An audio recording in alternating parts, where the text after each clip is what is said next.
हमारे देश में ना आर्टिस्ट लोगों को बहुत ज्यादा प्यार मिलता है और कई आर्टिस्ट उस चीज को ग्रांटेड ले लेते हैं और ये चीज हमारी नॉर्मल लाइफ में बहुत ही आम है। हम लोग अगर किसी को हद से ज्यादा प्यार कर दें तो वो उसे ग्रांटेड लेने लगे, ये एक बड़ा ही कॉमन सा फैक्टर है आजकल। अगर मैं बात करूं, एक शो है दिल्लुमिनाती। पहले तो दिलजीत भाई का वो शो है और सबको पता है कि मैं दिलजीत को कितना प्यार करता हूं।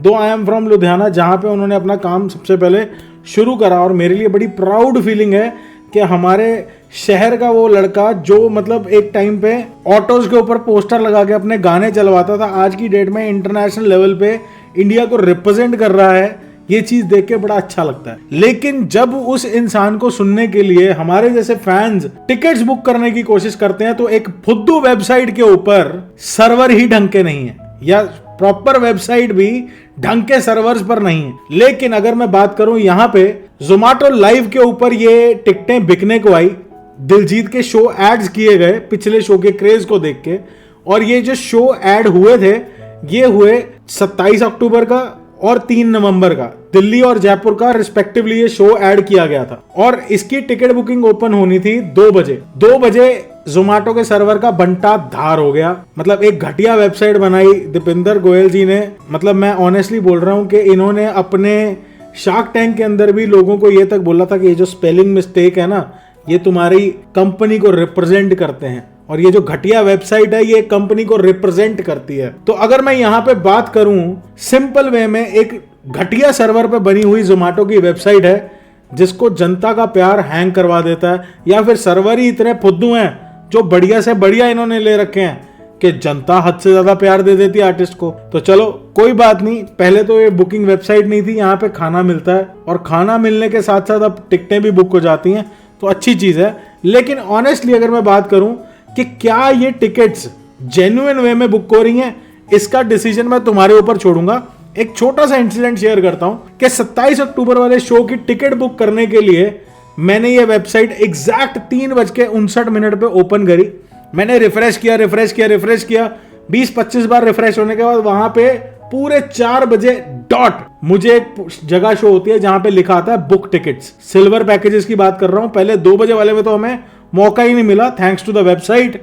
लेकिन अगर मैं बात करूं 4 बजे जब दोबारा सिल्वर टिकट्स ओपन हुई तब हमने कोशिश करी अलग अलग डिवाइसेस पे, और जब अलग अलग डिवाइसेस पे वो टिकट को लेने के लिए अटेम्प्ट किया गया तो फाइनली हमारे डिवाइस पे वो टिकट लेने के लिए विंडो ओपन हुई। मैंने 4 टिकट्स बुक करी हैं। 4 की 4 टिकट्स बुक करते ही हम एक रिजर्व विंडो में चले जाते हैं जो 10 मिनट की होती है। ये एक नॉर्मल सा फैक्टर है जब भी आप कोई टिकट बुक करते हो, और उस टाइम पे आपको 10 मिनट मिलते हैं पेमेंट करने के लिए। लेकिन हमारे पास कुछ अलग ही शक्तियां आ जाती हैं दिलजीत के शो को बुक करने के लिए।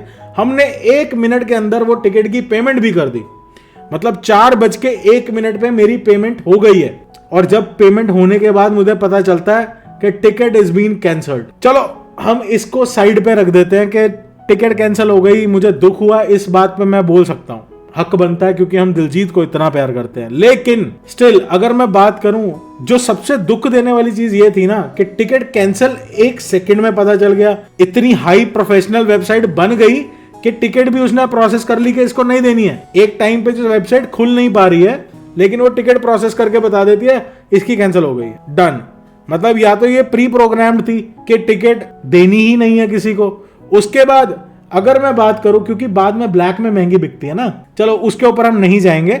लेकिन अगर मैं बात करूं यहां पे 4:01 में मेरी टिकट होती है, टिकट होते ही कैंसिल हो जाती है, with in 5 seconds ticket cancel हो जाती है। और अगर मैं बात करूं, कैंसिल तो ठीक था, मुझे पता चलता है कि जो मेरी पेमेंट कटी है वो 7 से 8 दिन 10 दिन बाद वापस आएगी।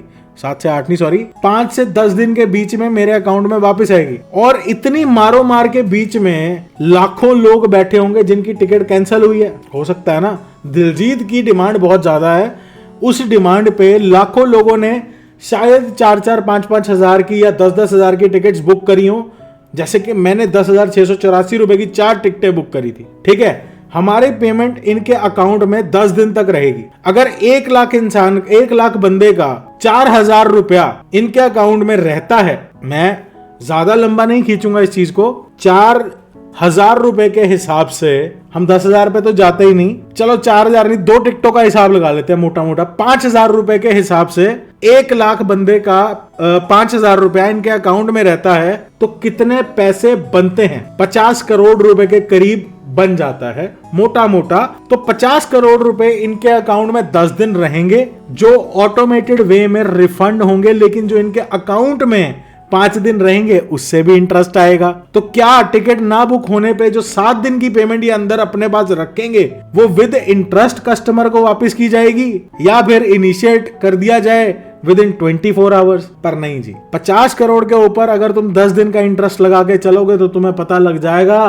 कि ये स्कैम कितना जबरदस्त है। अब मैं एग्जैक्ट नंबर पे तो अभी भी नहीं आ रहा कि कितने लोग बैठे होंगे टिकट लेने के लिए और कितनी फुद्दू वेबसाइट है कि इतने लोगों को झेल नहीं पाई, लेकिन तुम लोग डिसाइड करो कि क्या ये स्कैम जेन्युइन है, क्या ये टिकट की जो सेल होती है जेन्युइन है। ये चीजें मैं तुम्हारे ऊपर छोड़ता हूं। अगर तुम्हें लगता है कि ये स्कैम जेन्युइन है, स्कैम जेन्युइन है, टिकट्स की बिक्री नहीं, ये जो स्कैम है वो जेन्युइन है, तो इसकी प्रतिक्रिया आप कमेंट सेक्शन में दे सकते हो और लाइक शेयर और सब्सक्राइब दबा सकते हो। मिलता हूं अगली वीडियो में। जय हिंद।